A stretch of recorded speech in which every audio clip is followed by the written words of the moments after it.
Hello. Bonjour. Hello. Bonjour. We are back from Paris. The suburbs. The suburbs of Paris. The suburbs. Montmartre. Yeah, where we went in search of Amelie. She wasn't there. Elle a deux le mal.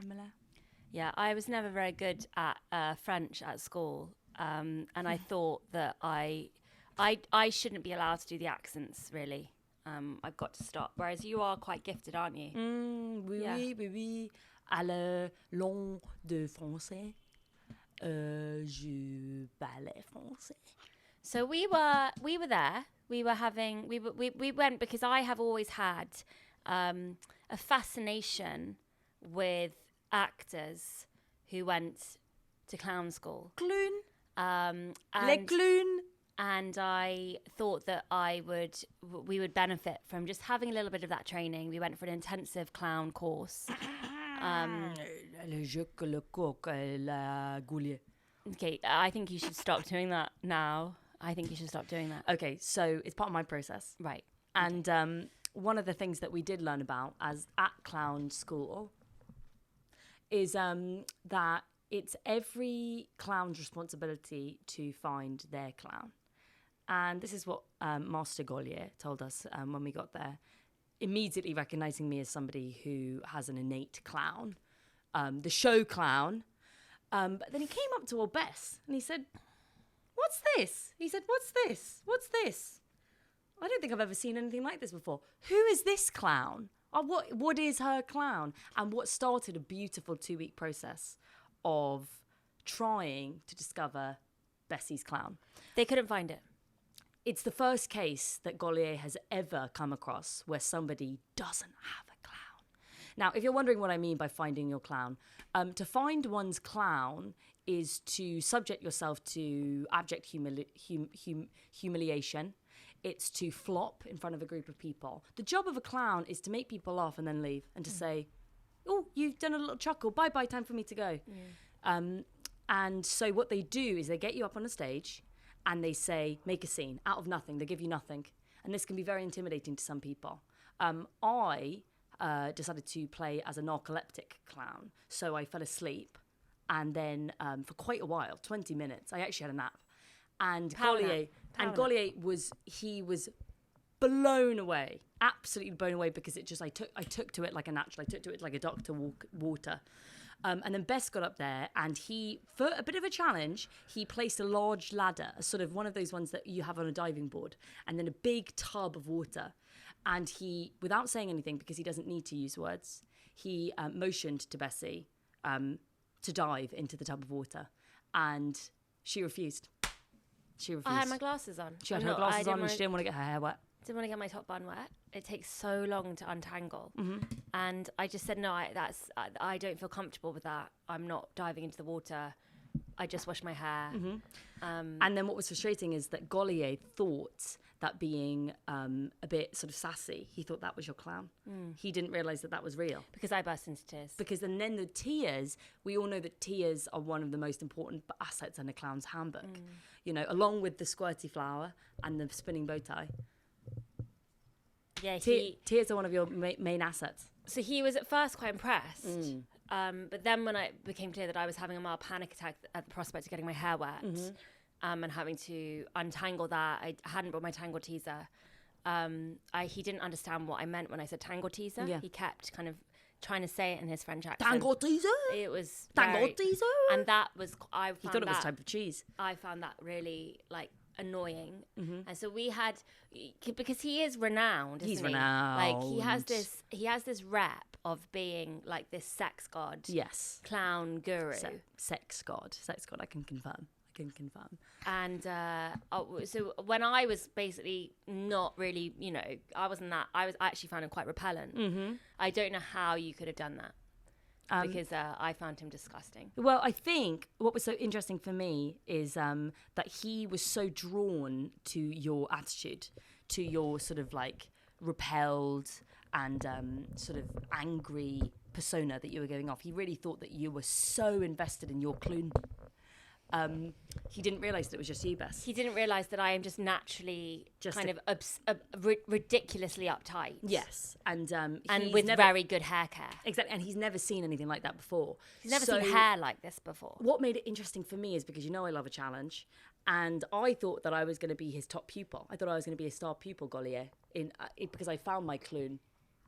But he was so drawn to your hateful energy that he was giving me nothing. He was giving me nothing. He was giving me nout, which meant that I really had to transfer my energy from show clown, narcoleptic clown into desperate pleading clown. You took off some clothes. I took off some clothes. I did some begging. I did some pleading. I really humiliated myself. But this is where I actually started to make the breakthroughs in my clown. In finding my clown, because it's Golier himself who said that, you have to be proud of yourself in the worst moments as your clown. And so it was only when I was sort of shaking on the floor, topless, but with giant... Fuck me. Fuck me, but giant clown pants on. Yeah. And my shoes flying all over the place. It was funny, to be fair. And that's when I got the biggest round of applause. Yeah. Because this was new work. This was new work that I was creating as my clown. And Golier gave me a quick glance up and down, and he saw my breasts, and he said, merde. What does that mean? It means shit. Oh, really? And that's when I knew I love you. That's when I knew you're mine. But he was still very, very besotted with you. Yeah. And your sort of, your petulance, know? And that was quite frustrating for me. But this is where it gets really interesting. So I'm watching Golier watching you. You're combing your hair. He's sort of hovering around you. And this is when I see something out of the corner of my eye, and I think, I've seen that head before. I've seen that reflection on a head before. Who's that sort of quite attractive bald man? Turns out we had a celebrity guest at Le Golier. Because, of course, we all know that it's a privilege in this world to try and find your clown, and that it's going to be useful in any walk of life, in any career. And it costs so much money. Like they have merch, and the whole experience of going to clown school is slightly. I mean, you need to remortgage a house if we had a mortgage on a house. But who has money in this world and in this climate? No one. Except beep beep beep beep. Guess, give a few more clues. Go on. What's that? What? Don't you wish your girlfriend was hot like me? Don't you wish your girlfriend was a freak like me? Don't ya? Don't ya? Or Jai Ho, you are the reason that I breathe. You are the reason that I still believe. You are my destiny. Jai Ho. Okay, it's Lewis Hamilton. And that was Nicole Scherzinger. Lewis Hamilton. He was there. Lewis Hamilton was there. He was there. He was there to be trained by Golier himself. But similarly to me, to Bess, he had been forced there. Yeah. I think by Nicole. Now I know that they're not together anymore, but they're clearly still texting. And I think that they always had a really strong love bond. Whenever I would see pictures of Nicole and Lewis, I wouldn't get that thing of like, oh, they're just two hot celebrities who are going out. I saw love there. I saw real love there. That's true love. Yeah, I didn't. I'm heartbroken every day that they're not still together. Yeah. Is she still in Cats? Yes, she is. She's on a world tour right now, so I would watch your mouth. Is she actually? She's still in Cats. Yeah. Oh, and she's just had a baby. No, she hasn't. Yeah. Has she? Who with? And she's 60. Who's she had a baby with? I think on her own. I think that she's taking her new baby on the world tour of Cats with her. Maybe the baby's playing a little cat. I think so. A kitten. Yeah, the Jericho kitten. Jellicle, I mean. The baby's playing one of the Jellicles. So Lewis was there trying to get personality. His clown. And the thing is, I think part of the reason why he was trying to find his clown is because he does want to get Nicole back. He's seen her on the stage. He's seen her singing Memory. And he's realised that's the lady. That's my love. We only get 6 lives as Cats. And I want all of my remaining 6 to be with her. 9. Maybe he's going to start doing some kind of routine when he's in the car, and you know how you have the like playback where like, Lewis, your tires are gone, or Lewis, you need a battery change. Maybe he wants in those moments to be a little bit more entertaining for the people at home. Because we all know that Formula One is very boring. It's very dry.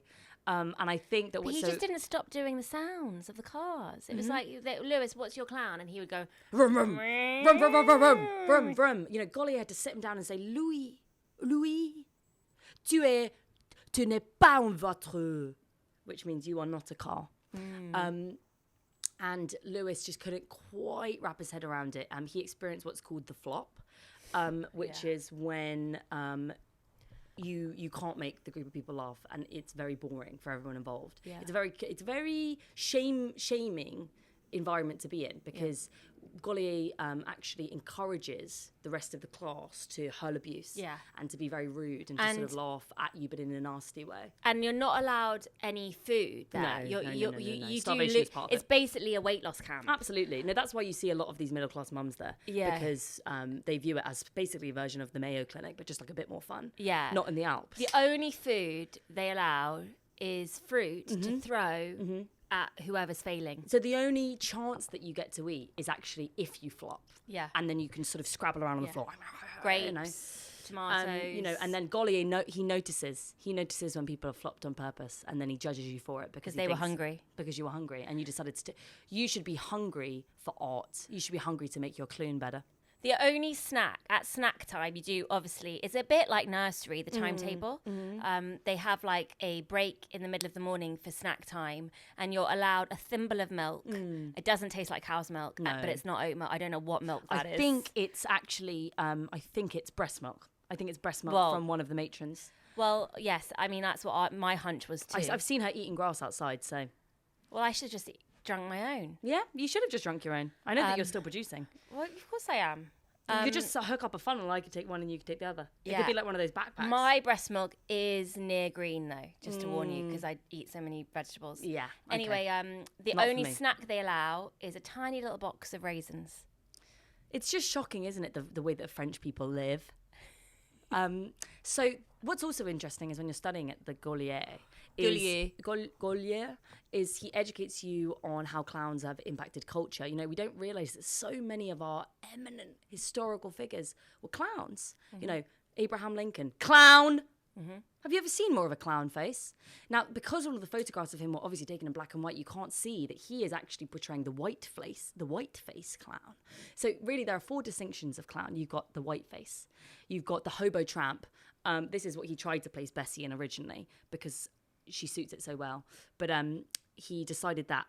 And he actually thought it could be quite a funny combination, really. So to have a hobo with such a petulant attitude, to have such a sassy tramp, he really thought with that good could hair. be with amazing hair. But Bessie decided against that route because you weren't comfortable with the idea of lying down in a big pile of rubbish, which I understand.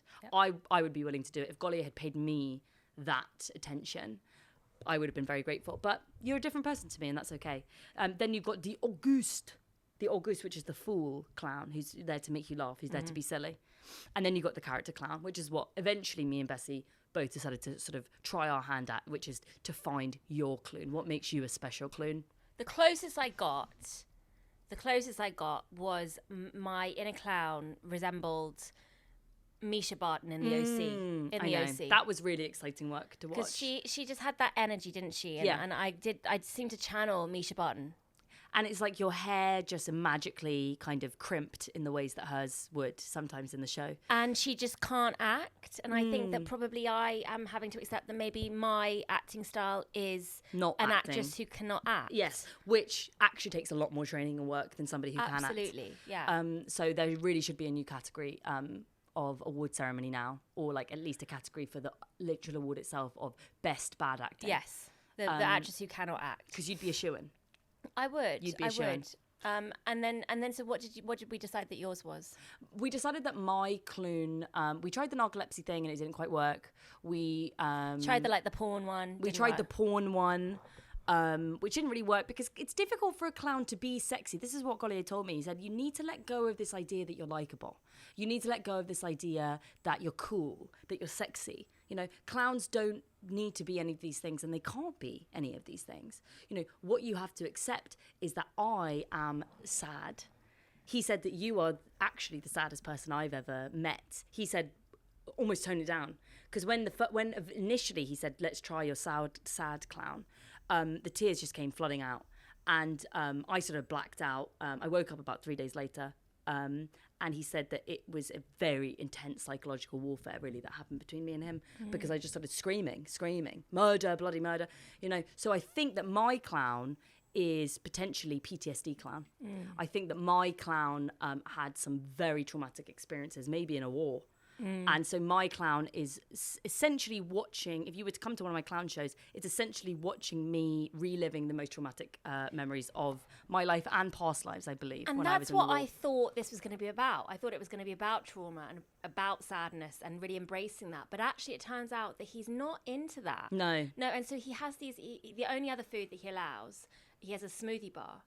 And he has his speciality smoothie is the sertraline smoothie. So he crushes up sertraline way too much for a smoothie for one dose. Oh God, it gives you stomach cramps. Let me tell you. He gives everyone a sertraline smoothie at lunchtime. You do feel great by the end of the day, but just slightly out of it. It gives you a sort of lightness and a floatiness that makes some of the exercises a little bit easier. You know, the plate spinning, for example. You certainly feel a lot less scared of the plate smashing, cutting you up and cutting up your hands. But it definitely feels a little bit like medically irresponsible to be dosing people without without the advice and the counsel of a psychotherapist. Well, I think how he's got all of that back. He's got so many boxes of antidepressants. You can see it stacked up. I thought it was like some kind of art installation thing, but it's just boxes and boxes of Prozac, sertraline. Just boxes and boxes of it. And he must have had an affair with a doctor. I think so. Or a doctor came wanting to find her clown to help her with her doctoring. What was also quite scary is when the bull was introduced, wasn't it? That was a bit difficult to handle. So now, obviously, we know historically, clowns and bullfighting. Now that's a hand in hand. That's a pair, match made in heaven. But I do think it was interesting. It was interesting to me to see this sort of lack of health and safety rules. It was terrifying. Because once you get to France, they don't give a fuck. They don't give a fuck about health and safety. They're like, we're going to throw you right in it. And so because of my eagerness and maybe because of my slightly inappropriate behavior, he was scared of me. And I think he wanted to teach me a lesson. I was the first one to go in that bull ring. And I was chased around by this bull. Let me tell you, I was wearing all red. And who would have thunk it? You know, I didn't know that morning that I was essentially going to be a walking flag to this bull that was very angry, let me tell you, very, very, very angry. The one thing I'm glad about is how good I am at limbo, because I was able to limbo under that bull a couple of times, and that was what saved me. And you were wearing your springy shoes. And I was wearing my springy shoes. Basically like little trampoline shoes. Basically, I had my little boosty booties on and I could do a bit of limbo under the bull. And so I was able to make it a sort of quite erotic, almost tango-esque, flamenco-esque dance with the bull. The bull and I actually became quite connected by the end of it. But it was terrifying. Yeah, and it was terrifying. I thought you were gone. I thought you were a goner. Yes, I thought I was a goner too. But then I came out of it with a renewed sense of urgency and happiness for life. But then my hunch is that bull and him are fucking. Thank you for saying that, because I had a feeling. Because that bull wasn't as animalistic. It was kind of like it had been trained. I saw some eye contact between them, and I think that Gollier was actually giving sort of secretive hand signals without the rest of the class watching, because I actually think that Gollier has a bit of a sick, twisted sexual fantasy where the bull gores up one of his students and then they go fuck after. Well, you know that play Equus? Yes. I remember it well. Yeah, I believe that is based on the bull and Gollier? Yeah. Because that bull was old. That bull, and it was an old bull. It was an old bull. And he's an old bull himself. Yeah, because he couldn't run that fast. So even though you were in danger, I was in panic mode. Yeah. He wasn't that fast, was he?